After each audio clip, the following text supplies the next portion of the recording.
நம்ம ஒரு சூப்பரான இன்ஃபர்மேஷன் பற்றி தான் பார்க்க போகிறோம். அதாவது TNPSC group 4 exam online application பற்றின முக்கிய இன்ஃபர்மேஷன் தான் இந்த வீடியோ வந்து பார்க்க போகிறோம். இந்த வீடியோ ஸ்கிப் பண்ணாமல் ஃபுல்லாக பாருங்கள். அது மட்டும் அல்ல, இந்த வீடியோ நிறைய பேருக்கு ஷேர் பண்ணுங்க. ஃபஸ்ட்டு இந்த வெப்சைட் பண்ணிக்கோங்க. இந்த வெப்சைட்கான லிங்க்கை நான் டிஸ்கிரிப்ஷன் வந்து கொடுத்துட்றேன். டிஎன்பிஎஸ்சி குரூப் 4 எக்ஸாமுக்கான நோட்டிஃபிகேஷனை சமீபத்தில் ரிலீஸ் பண்ணியிருந்தாங்க. அது குறித்து நம்ம சேனலில் நிறைய வீடியோஸ் அப்லோட் வந்து பண்ணியிருக்கோம்.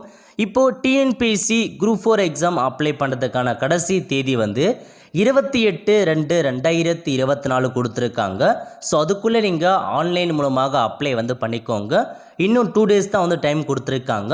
ஸோ அதுக்கு முன்னாடி நீங்கள் ஆல்ரெடி ஆன்லைனில் குரூப் 4 எக்ஸாம் அப்ளை பண்ணியிருக்கீங்கன்னா உங்களுக்கான ஆன்லைன் அப்ளிகேஷன் நீங்கள் திரும்ப செக் பண்ணுங்கள். செக் பண்ணி பார்த்துட்டு எல்லாமே நீங்கள் திரும்ப வந்து ஏதாச்சும் மிஸ்டேக் இருந்தால் நீங்கள் தாராளமாக எடிட் வந்து பண்ணிக்கலாம். இப்போ அதை பற்றி நம்ம வந்து பார்த்துடலாம். ஓகே, அதாவது இது வரைக்கும் அப்ளை பண்ணாதவங்க நம்ம சேனல் வீடியோ வந்து போட்டிருக்கோம் எப்படி ஆன்லைனில் அப்ளை பண்ணுறது, அதை பார்த்து நீங்கள் அப்ளை பண்ணிக்கோங்க. ஸோ கடைசி தேதி 28/2/2024 12 மணி வரைக்கும் நீங்கள் தாராளமாக ஆன்லைன் மூலமாக அப்ளை பண்ணிக்கோங்க. லாஸ்ட் தேதி அப்படின்றதால கண்டிப்பாக வந்து நிறையா சர்வர் இஷ்யூஸ் அமைவதற்கான வாய்ப்புகள் இருக்குது. அதன் காரணமாக நீங்கள் முன்கூட்டி இன்றைக்கே வந்து பண்ண பாருங்கள். நாளைக்கெலாம் ரொம்ப வந்து பார்த்தா இஷ்யூஸ் அதிகமாக இருக்கும். ஸோ முடிஞ்ச அளவுக்கு இன்றைக்கே நீங்கள் எல்லாமே அப்ளை பண்ணுங்கள். இன்றைக்கி நைட்டு வரைக்கும் ட்ரை பண்ணி கூட அப்ளை வந்து பண்ணிக்கோங்க. லாஸ்ட் டைம் கண்டிப்பாக உங்களுக்கு சர்வர் இஷ்யூஸ் அதிகமாக வந்து இருக்கும். ஓகே, இப்போ நீங்கள் ஆன்லைனில் அப்ளை பண்ணவங்க ஒரு சில இன்ஃபர்மேஷன்ஸ் எல்லாமே வந்து கரெக்டாக செக் பண்ணி பார்த்துக்கோங்க.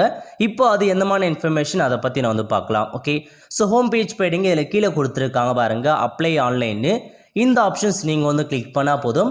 இந்த மாதிரி வேற ஒரு பேஜுக்குள்ளே போகான்னு கேட்கும். இதுக்கு நீங்கள் ஓகே அப்படின்ற ஆப்ஷன் நீங்கள் வந்து கிளிக் பண்ணதுக்கப்புறம் இதில் போயிட்டு செகண்டாக கொடுத்துருக்காங்க பாருங்கள், நிரந்தர பதிவு விவரங்கள்னு. இந்த ஆப்ஷன் நீங்கள் வந்து கிளிக் பண்ணிங்கன்னா இந்த மாதிரி தான் ஒரு பேஜ் ஓப்பன் ஆகும். ஓகே, இதில் உங்களுக்கு செகண்டாக கொடுத்துருக்காங்க பாருங்கள், ஏற்கனவே பதிவு செய்தோர்னு. இந்த ஆப்ஷன் நீங்கள் வந்து கிளிக் பண்ணதுக்கப்புறம் இதில் போய்ட்டு நீங்கள் லாகின் வந்து பண்ணுற மாதிரி இருக்கும். நீங்கள் டிஎன்பிஎஸ்சி குரூப் 4 எக்ஸாம் அப்ளை பண்ணுறதுக்கு 1 டைம் ரெஜிஸ்ட்ரேஷன் ஐடி மற்றும் பாஸ்வேர்டு கொடுத்துருப்பீங்க. அந்த யூசர் நேம் மற்றும் பாஸ்வேர்டு என்ட்ரு பண்ணிவிட்டு கீழே ஒரு கேப்சா கொடுத்துருக்காங்க பாருங்கள். இந்த கேப்சா கூட அப்படியே பார்த்து டைப் பண்ணிவிட்டு சமர்ப்பி அப்படின்ற ஆப்ஷன் நீங்கள் வந்து கிளிக் பண்ணிங்கன்னா இந்த மாதிரி தான் ஒரு டேஷ்போர்டு உங்களுக்கு வந்து ஓப்பன் ஆகும். ஓகே, இதில் போய்ட்டு நீங்கள் ஃபஸ்ட்டு செக் பண்ண வேண்டியது கரண்ட் அப்ளிகேஷன் இருக்குது பாருங்கள். இந்த ஆப்ஷன்ஸ் நீங்கள் வந்து கிளிக் பண்ணால் போதும். இதில் நீங்கள் குரூப் 4 எக்ஸாம் எங்கே அப்ளை பண்ணியிருக்கீங்களோ அதுக்கு நேராக கொடுத்துருப்பாங்க. ஸோ இருக்குது பாருங்கள், combined civil service examination group 4க்கு நேராக வந்து கொடுத்துருக்காங்க. இந்த இடத்துல கன்ஃபார்ம்னு இருக்குது அப்படின்னா நீங்கள் வந்து உங்களுக்கான அப்ளிகேஷன் கன்ஃபார்ம் ஆகிடுச்சு, நீங்கள் சக்ஸஸ்ஃபுல்லாக நீங்கள் அப்ளை பண்ணுறதா அர்த்தம். ஒருவேளை இந்த இடங்களில் கன்ஃபார்ம்டு பட் நாட் பெய்டுன்னு இருந்துச்சுன்னா நீங்கள் அப்ளிகேஷன் மட்டும்தான் அப்ளை பண்ணியிருக்கீங்க, இன்னும் பேமெண்ட் வந்து பண்ணாமல் இருக்கேன்னு மீனிங். ஸோ அதுக்கு நீங்கள் பேமெண்ட் பண்ணி கம்ப்ளீட் வந்து பண்ண பாருங்கள். ஒருவேளை இந்த இடங்களில் உங்களுக்கான அப்ளிகேஷன் இன்கம்ப்ளீட்டாக இருக்குது அப்படின்னு வந்துச்சுன்னா நீங்கள் திரும்ப எடிட் அப்படின்ற ஆப்ஷன்ஸ் கொடுத்துறீங்க. அதை ஃபுல்லாக வந்து கம்ப்ளீட் வந்து பண்ணுற மாதிரி இருக்கும். ஏன்னா ஒரு சில பேர் வந்து எடிட் ஆப்ஷன்ஸ் கொடுத்து எடிட் பண்ணுறீங்க, பர்டிகுலர் உங்களுக்கு என்ன தேவைப்படுதோ அதை மட்டும் தான் நீங்கள் எடிட் பண்ணிட்டு அப்படியே ஸ்கிப் பண்ணி வெளியே வந்துடுறீங்க. நீங்கள் எடிட் ஆப்ஷன்ஸ் கொடுத்தீங்கன்னா அந்த எடிட் மட்டும் பண்ணுறக்கூடாது. ஃபுல்லாக லாஸ்ட் ஸ்டெப் வரையும் நீங்கள் கம்ப்ளீட் பண்ணிட்டு வந்தால் மட்டும்தான் இந்த இடத்துல உங்களுக்கு கன்ஃபார்ம்னு காமிக்கும். நீங்கள் பர்டிகுலராக ஒரு எடிட் மட்டும் பண்ணிட்டு வெளியே வந்துட்டுனா உங்களுக்கு இந்த இடத்துல அப்ளிகேஷன் இன்கம்ப்ளீட் தான் வந்து காமிக்கும்.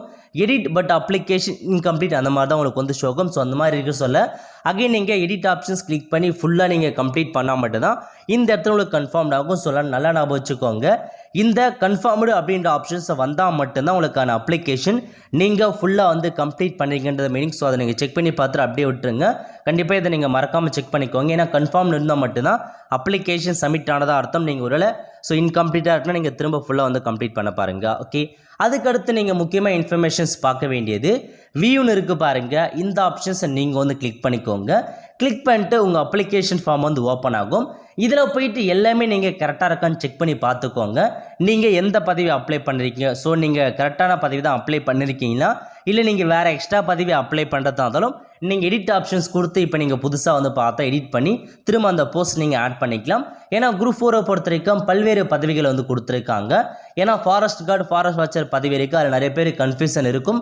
இருந்தாலும் அதை கொடுத்து நம்ம சேனல் வீடியோ வந்து போட்டிருக்கோம். இப்போ எனக்கு அதுக்கான தகுதி இருக்குது. நான் ஃபஸ்ட்டே வந்து இந்த ஃபாரஸ்ட் பதவிக்கு வந்து அப்ளை பண்ண மாட்டேன். பட் இப்போ எனக்கு வந்து நான் திரும்ப அப்ளை பண்ண ஆசைப்படுறேன்னா நீங்கள் ஆல் போஸ்ட்டு கொடுத்து நீங்கள் எடிட் பண்ணி தாராளமாக அப்ளை பண்ணிக்கலாம். ஸோ அதுக்கப்புறம் உங்கள் நேம் கரெக்டாக செக் பண்ணி பார்த்துக்கோங்க. ஸோ நீங்கள் ஜெண்டர் கரெக்டாக செக் பண்ணி பார்த்துக்கோங்க. டேட் ஆஃப் பர்த் கரெக்டாக செக் பண்ணி பார்த்துக்கோங்க. ஸோ நிறைய இன்ஃபர்மேஷன்ஸ் கொடுத்துருப்பாங்க. அதுக்கப்புறம் ஜாதி சர்டிஃபிகேட், ஒரு சில பேர் வந்து பழைய ஜாதி சர்டிஃபிகேட் வச்சு அப்ளை பண்ணிட்டு இருப்பீங்க. இருந்தாலும் புதிய ஜாதி சர்டிஃபிகேட்டும் அப்ளை பண்ணி இப்போ வந்திருக்குன்னா அது நீங்கள் தாராளமாக எடிட் ஆப்ஷன்ஸ் கொடுத்து உங்களுக்கான ஜாதி சர்டிஃபிகேட் நீங்கள் இப்போ எடிட் பண்ணிக்கலாம். அது ஒன்றும் பிரச்சனை கிடையாது. அதுக்கப்புறம் உங்களுக்கான இன்ஸ்ட்ரக்ஷன்லாம் கரெக்டாக பார்த்துக்கோங்க. எல்லாமே நீங்கள் அப்ளிகேஷனை ஓப்பன் பண்ணிவிட்டு ஒன் பை ஒன்னாக வந்து பாருங்கள், நம்ம கொடுத்துருக்க இன்ஃபர்மேஷன் கரெக்டாக இருக்கா, ஏதாச்சும் வந்து தப்பாக இருக்க மிஸ்டேக்காக பண்ணியிருக்காங்களா, இல்லை சம்மந்தப்பட்ட ப்ரௌசிங் சென்டரில் ஏதாச்சும் மிஸ்டேக்காக பண்ணியிருக்காங்க நீங்களே செக் பண்ணி பாருங்கள். செக் பண்ணி பார்த்துட்டு எதுவாக இருந்தாலும் அதை நீங்கள் தாராளமாக எடிட் பண்ணிக்கலாம். அதேமாரி அட்ரஸ் கரெக்டாக இருக்கா, மொபைல் நம்பர் கரெக்டாக இருக்கா, next 10th information 12th information தப்பாக இருக்கா, இல்லை நீங்கள் வந்து பார்த்தா நான் டிகிரி முடிச்சிருக்கேன், டிகிரியை வந்து டிஎன்பிஎஸ்சியில் ஆட் பண்ண மறந்துட்டுனா அதையும் நீங்கள் எடிட் பண்ணி டிகிரி வந்து ஆட் பண்ணிக்கோங்க.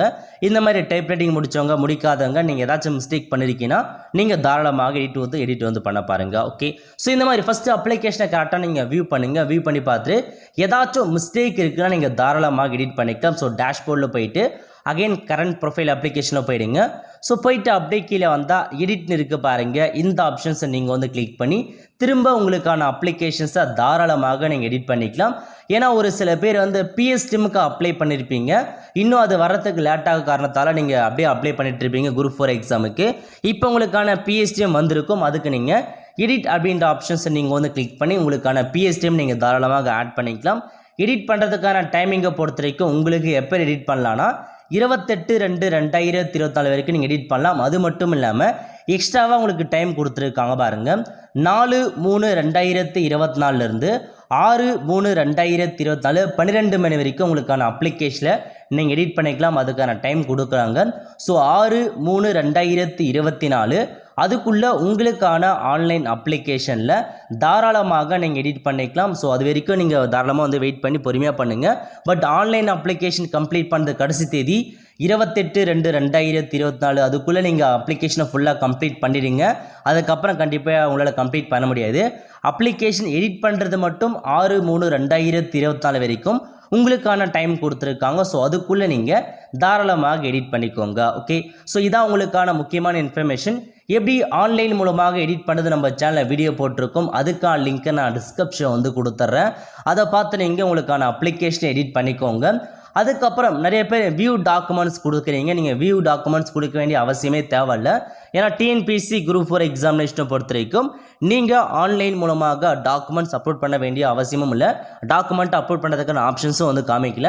ஸோ நீங்கள் ஒன்ஸ் நீங்கள் எக்ஸாம்லாம் எழுதி முடிச்சதுக்கப்புறம் செலக்ட் ஆனதுக்கப்புறம் யாரெல்லாம் வந்து செலக்ட் ஆகிருக்காங்களோ அவங்கள மட்டும் டாக்குமெண்ட்ஸ் அப்லோட் பண்ண சொல்லுவாங்க. அப்போ மட்டும் நீங்கள் பண்ணால் போதுமானது. இப்போ நீங்கள் எந்த ஒரு டாக்குமெண்ட்ஸையுமே ஆன்லைன் மூலமாக நீங்கள் அப்லோட் பண்ண தேவையில்லை. ஓகே, அவ்வளோ ஃப்ரெண்ட்ஸ். ஸோ இதான் உங்களுக்கான மொத்த இன்ஃபர்மேஷன். ஸோ கரெக்டாக அப்ளிகேஷனை வியூ பண்ணுங்கள். ஏதாச்சும் மிஸ்டேக் இருக்குன்னா நீங்கள் எடிட் ஆப்ஷன்ஸ் கொடுத்து இப்போ நீங்கள் எடிட் பண்ண பாருங்கள். ஒரு சில பேர் வந்து ஃபோட்டோ கீழே நான் வந்து நேம் ஆட் பண்ணல, என்னுடைய டேட் ஆட் பண்ணுறவங்க நீங்களும் மறக்காமல் நீங்கள் ஃபோட்டோ எடிட் பண்ணி எடிட் ஆப்ஷன்ஸ் கொடுத்து எடிட் பண்ண பாருங்கள். இந்த மாதிரி நீங்கள் டிஎன்பிஎஸ்சியில் எந்த ஒரு எடிட்டாக இருந்தாலும் சரி தாராளமாக நீங்கள் எடிட் பண்ணிக்கலாம். ஈச் அண்ட் எவ்ரி ஆப்ஷன்ஸ் நீங்கள் எடிட் பண்ணுறது கொடுத்துருக்காங்க. ஸோ முடிஞ்சளவுக்கு உங்களுக்கான அப்ளிகேஷன் இப்போயே செக் பண்ணி பார்த்துட்டு எடிட் வந்து பண்ண பாருங்கள். ஓகே, ஸோ புதுசாக அப்ளை பண்ணுறவங்க சீக்கிரமாக அப்ளை பண்ணுங்கள். கண்டிப்பாக போக போக உங்களுக்கு சர்வர் இஷ்யூஸ் அதிகமாக இருக்கும். ஸோ இந்த மாதிரி ஆன்லைன் அப்ளிகேஷன்லையுமே நீங்கள் செக் பண்ணி பார்த்துட்டு எடிட் பண்ணுறவங்க தாராளமாக நீங்கள் எடிட் பண்ணிக்கலாம். அவ்வளோ ஃப்ரெண்ட்ஸ், கண்டிப்பாக இந்த பிடிச்ச லைக் பண்ணுங்கள். அது மட்டும் அல்ல, இந்த வீடியோ நிறைய பேருக்கு ஷேர் பண்ணுங்கள். அடுத்து ஒரு நல்ல சந்திப்போம். நன்றி, வணக்கம்.